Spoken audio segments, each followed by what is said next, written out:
আসসালাম আসসালামু আলাইকুম রাহমাতুল্লাহ। ওয়ালাইকুম আসসালাম ওয়া কেমন রাহমাতুল্লাহ। আছেন দাদা? আলহামদুলিল্লাহ, আপনি কেমন আছেন? আলহামদুলিল্লাহ। আপনি কি দৃষ্টির সমস্যা? একবারে 200 বাবা। এই ডিম কি আপনার বাসার? আমার চাওয়াতো ভাইয়ের হাঁস, আমার নিজের বাড়ির লয় বলে ওরি ডিম নিয়ে আসি। বেশি ডিমের উপর একটা আমার থাকে। ব্যবসা করে খাওয়ার ইচ্ছা আছে আপনার? মানে আলহামদুলিল্লাহ, তবে গ্যাস টবিল নাই দেখাই, মানে ওর ডিম নিয়ে আসি বেশি বেচা টাকা দেয়। ও আচ্ছা, ডিম বিক্রি করেন আপনি? মনে করেন যে যদি দেয় 100-150 ডিম আমি বিক্রি করি। 100-150 ডিমের দাম কত? ধরেন 150 ডিম দিতে ধরেন আপনি লাগে 2100 টাকা। আচ্ছা, 2000-2100 টাকা ডিম বিক্রি করলে আপনার কয় টাকা মুনাফা থাকে? থাকে আপনার ধরেন 300-250, কোন দিন আবার 200। আপনার পরিবারের লোক কয়জন, কতজন? আমরা লোক 4 জন, 4 জন। ছেলে মেয়ে? একটা ছেলে একটা মেয়ে, আর আমি দাঁড়িয়ে এলি। ছেলে মেয়ে কি করে? ছেলে কেবল 2 বছর বয়স, আর মেয়ের 14 বছর বয়স, লেখাপড়া করে। আচ্ছা, এখানে ডিম আঠালি আছে? হ্যাঁ। আঠালি ডিমের দাম কত? 480 টাকা। 480 টাকা। আচ্ছা, ডিমটা আমাকে দেন।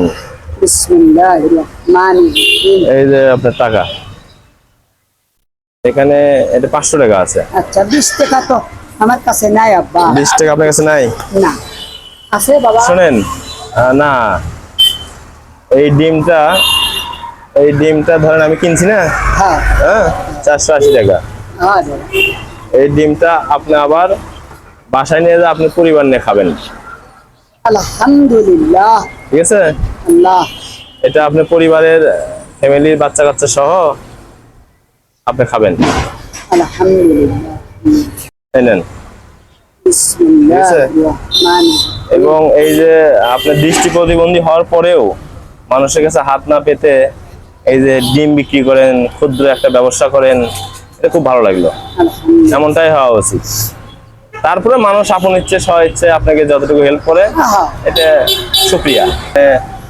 ক্ষুদ্র ব্যবসা আকারে চেষ্টা করবেন, পাশাপাশি যে যে কয় টাকা হেল্প করে সব মাল নেয়, নগদ টাকা দিয়ে নিয়ে আল্লাহ ওনাকে ফজিলত দান করুন। সেদিন মাল নিল কি 120 তো টাকা। ঠিক আছে, আপনি এই চেষ্টাটা অব্যাহত রাখবেন। হ্যাঁ, আচ্ছা। এই ছোট আকারে হলেও এই ধরনের অভ্যাস ভালো। মানে হাত না পাতে এইভাবে আপনি ছোট পরিসরে ব্যবসা, ক্ষুদ্র ব্যবসা করার চেষ্টা করবেন, পাশাপাশি মানুষ যতটুকু আপনাকে হেল্প করে, বাদ বাকি আল্লাহর ইচ্ছা। হ্যাঁ। তো ঠিক আছে, দোয়া রাখবেন আমার জন্য, আমিও দোয়া রাখি। আল্লাহ আপনাকে ভালোভাবে চলার তৌফিক দান করুন। আল্লাহ, আপনি কো আল্লাহ হায়াত দীর্ঘজীবী করুক, দান করার তৌফিক দান করুক। আল্লাহ আপনারও পরিবার সুখে রাখুক।